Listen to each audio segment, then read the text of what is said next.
Class 12th UP board.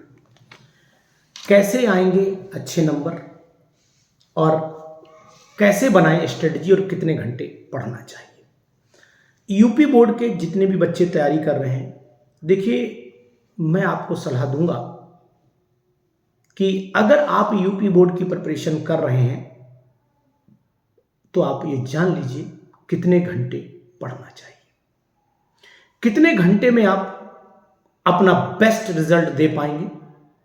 और 100 marks अगर आपको लाने हैं, यानी कि बेस्ट परफॉर्मेंस दिखानी है, तो फिर आपको ये बातें माननी चाहिए। नंबर 1, केमिस्ट्री का आप डेली एक चैप्टर रिवाइज करिए, फिजिक्स का डेली आप एक चैप्टर रिवाइज करिए, मैथ का डेली एक चैप्टर रिवाइज करिए, यानी कि पर डे एक चैप्टर का एवरेज, हर चैप्टर को 1-1 घंटा आपको देना है। केमिस्ट्री में 1 घंटा, फिजिक्स में आपको 2 घंटे देने पड़ेंगे, मैथ में आपको 2 घंटे देने पड़ेंगे, यानी कि टोटल अगर मैं एवरेज निकालता हूं तो 5 घंटे की पढ़ाई से आप 100% अपना रिजल्ट कर लेंगे। तो बहुत परेशान नहीं होना है, लोगों की बातों में नहीं आना है। केमिस्ट्री 1 घंटा पढ़िए मात्र, फिजिक्स और मैथ ज्यादा लगाइए, यानी इन पर समय पूरा दीजिए, तभी आप काम कर पाएंगे। खासकर मैं केमिस्ट्री की बात करना चाहता हूं, केवल केमिस्ट्री से बनती है मेरिट। केमिस्ट्री को अगर आपने स्ट्रॉन्ग कर लिया तो मान के चलिए कि फिर आप 100% अपना रिजल्ट इंप्रूव कर जाएंगे। ये बहुत खास बात है। क्यों खास है?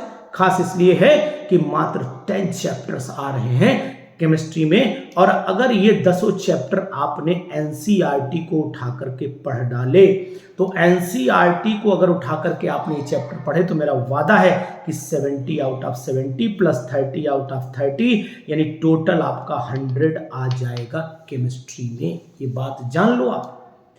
तो एनसीईआरटी का एग्जाम्पल नहीं छोड़ना है। किसी भी बोर्ड का बच्चा हो, चाहे वो सीबीएसई का हो, चाहे आईएससी का हो, चाहे यूपी बोर्ड का हो, अगर आपने एनसीईआरटी पर हाथ रखे कसम खा ली कि तुम्हारे हर क्वेश्चन हम लगाएंगे, एक को क्वेश्चन नहीं छोड़ेंगे, तो ये निश्चित है कि आपका 70 आउट ऑफ 70 कोई नहीं रोक सकता है। एनसीईआरटी का चैप्टर उठाइए, सॉल्यूशन चैप्टर नंबर 1 है।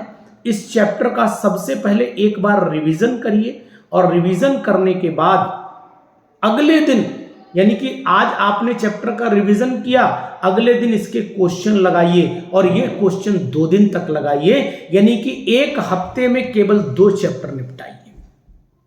1 हफ्ते में हर सब्जेक्ट के 2 चैप्टर निपटाइए।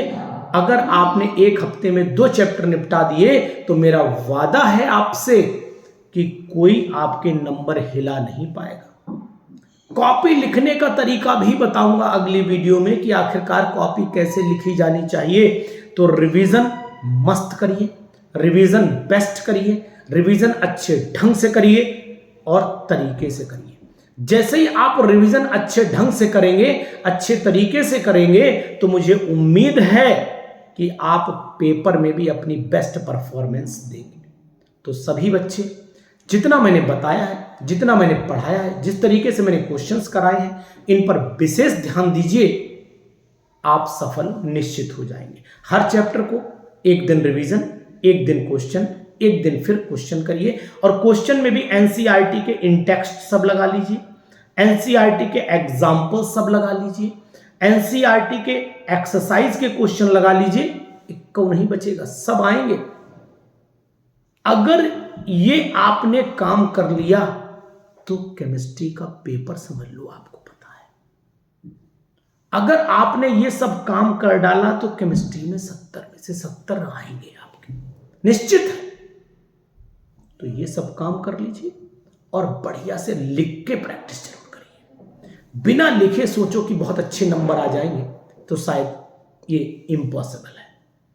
केमिस्ट्री रिएक्शन से बोलती है, केमिस्ट्री थ्योरी से नहीं बोलती है, केमिस्ट्री रिएक्शन से बोलती है। और अगर आपको इस केमिस्ट्री की परफॉर्मेंस को बढ़िया करना ना, तो एक बार लिखिए, उंगलियों में पेन ऐसे पकड़ के रखिए ना, ऐसे सुबह मत पढ़ो, रात में पढ़ो। रात में पढ़ोगे, अगर रात में तुम 10 से 12 तक पढ़ लिए तो आउटपुट बेस्ट आएगा। रात के 2 घंटे की पढ़ाई दिन के 4 घंटे का एवरेज निकालती है। भाई साहब, दिन के 4 घंटे निकलेंगे, करके देखो एक बार, मजा आ जाएगा। तो बिल्कुल आप बेस्ट तरीके से बढ़िया ढंग से तैयारी करिए, और जो मैंने बताया है तरीका वही अपनाइए। फिजिक्स को 2 घंटा, मैथ को 2 घंटा दीजिए, केमिस्ट्री को केवल 1 घंटा दीजिए। हर हफ्ते में केवल 2 चैप्टर रिवाइज करिए, आपका 100% रिजल्ट बेस्ट हो जाए। एक बार अपना करके देखो, और बताऊंगा कि लाल पेन का राज क्या है, लाल पेन क्यों प्रयोग करना चाहिए, रिवीजन में लाल पेन का प्रयोग क्यों करें, इसका भी आपको राज बताऊंगा अगले वीडियो में। तब तक के लिए इस वीडियो को दोस्तों में शेयर कर दो, जिससे कि उनको भी पता लग जाए कि कौन सा सब्जेक्ट कितने घंटे पढ़ना है और कैसे पढ़ना है। समझ गए ना बात? बताइए जल्दी से दोस्तों।